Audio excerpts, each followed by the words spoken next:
Hey everyone! Welcome back to another video on my thoughts on movies and stuff. Today's video is on Army of the Dead, a zombie heist movie from Zack Snyder, the same person who ruined both Superman and Batman in one movie. Following a zombie outbreak in Las Vegas, a group of mercenaries undertake the ultimate gamble, venturing into the quarantine zone to pull off the greatest heist ever attempted. That's all it says. Yeah, Dave Bautista's in it. Before you guys destroy me in the comments, just because I don't like the direction that Snyder has taken the DCEU doesn't mean I don't enjoy his work. I loved Sucker Punch when most of everybody else didn't. I think 300 is legendary and Watchmen is just brilliant. As for Army of the Dead, well, Guy 1 and 2 need to take a crack at it first before I say anything. But before we let them do that, why don't you go ahead and hit that big red button.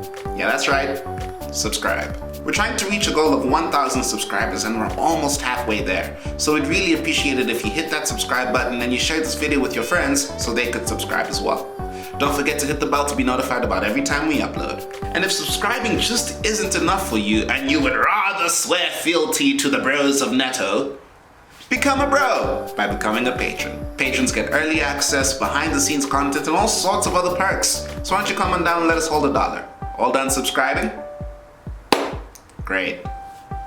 On with the show. Army of the Dead. Zack Snyder seems to be under the impression that I have nothing to do with my life. Why is this movie over 2 hours long? This film was 2 hours long? Damn, I couldn't tell. Neither could I, but I saw the runtime, so I couldn't forget. I'm surprised you even watched it, considering you don't like horror movies and zombies are actually one of your greatest weaknesses. Well, most of it is shot during the day, and it doesn't use most of the zombie horror movie cliches like flickering lights, dark hallways, you know. Yeah, you're right. I mean, they also stuck together and there was nobody who got bitten and pretended to be normal. It's these subtle differences that make the movie digestible for zombie haters like me and really sets it apart from other zombie movies. Do you have any problems with the movie? Of course I do. And by the end of my ranting, you probably will too. Why? Because Chambers, that's why. Yeah, I do have a problem with that. Gosh, she was such a badass. When Martin tried to lock her in that building and all of the zombies were waking up and she was there by herself and she was so outnumbered, I thought she was done. Everyone was already moving on. And then she came crashing out of that window, guns blazing. So awesome. I know. So why didn't they save her? I know, right? Guzman was right there. They all could have saved her if they had at least tried. Besides, it wasn't even the alpha zombies, it was the stupid slow ones. She's the first one to die too, if you think about it. And it's all Martin's fault. Marianne Peters made it very clear before Chambers died. If nobody could trust Martin and nobody wanted him alive, then why didn't they kill him? Well, at that point they still needed him for when they reached the hotel, but after that, they for sure should have killed him. Killing him was the sensible thing to do. Do you know who should have died instead of Chambers? Instead of everyone, honestly. Who? Kate, obviously. Yeah. Wait, no, hold on. No, she was nice. Nice doesn't cut it, mate. It's the zombie apocalypse. The last thing you need in your money heist suicide squad is an untrained, useless, high-strung Karen. She's not even the glue that keeps the team together. She had to go in and save Geeta. It was the right thing to do. Kate was a liability the moment she started punching people unprovoked. She delayed their exit, she broke ranks, and we can sit here and talk to length on how she indirectly got Maria killed, if you like. No, you're right. Kate had no business being there. She didn't even save Geeta in the end. Geeta ended up dying anyways. Felt so bad for Maria. Just as she was about to secure a hot date with Ward, they gave her a perspective adjustment. But you know, Martin did take the head of their queen, so that does make sense. Oh geez, when you put it like that. Yeah, an eye for an eye, a head for a head. You know, my only problem with Maria was that they established that she had a thing for Ward literally before she died. If they had set that up a little bit earlier, just a tad bit earlier, that death would have had far more impact on us. You're trying to find ways to make it hurt more? What's wrong with you? Oh, you think that makes me messed up? Wait till you hear this. I was rooting for the zombies. What? Well, look at it from their perspective. They just wanted to rule their little kingdom. They were going to have a little prince. You know, it was good living. In fact, I'll take it back to the beginning of the movie. I'll never forget the look in the eye of the alpha zombie when he climbed up the hill and he looked over Las Vegas and he was like, "And on this rock, I shall build my church."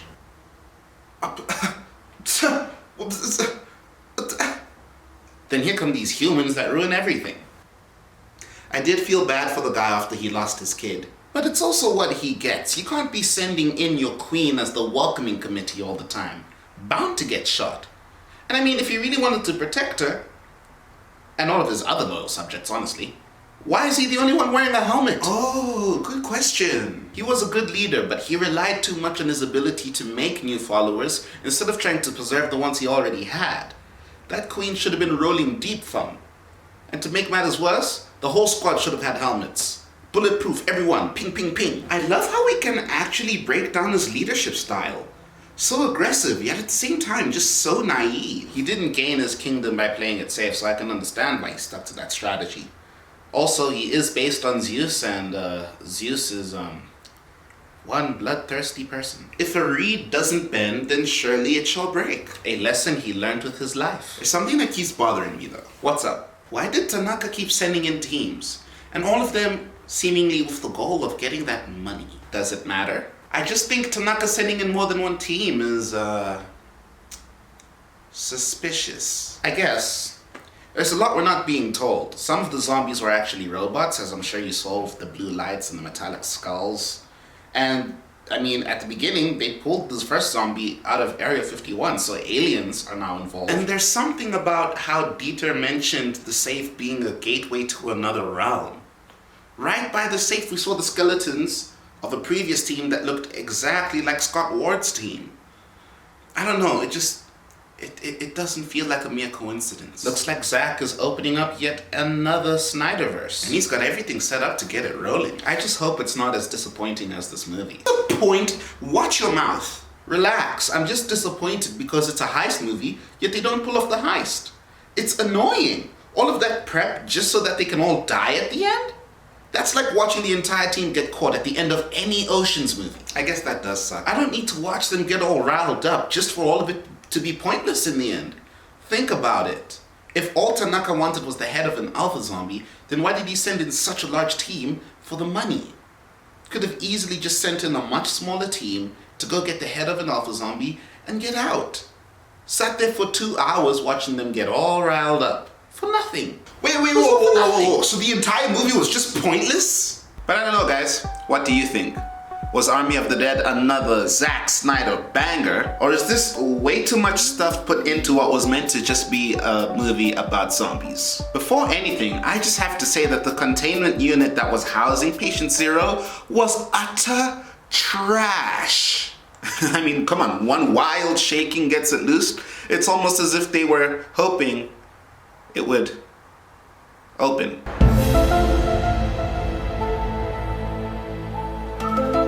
We also never see Vanderho use the saw outside of the opening sequence, which was fire, by the way.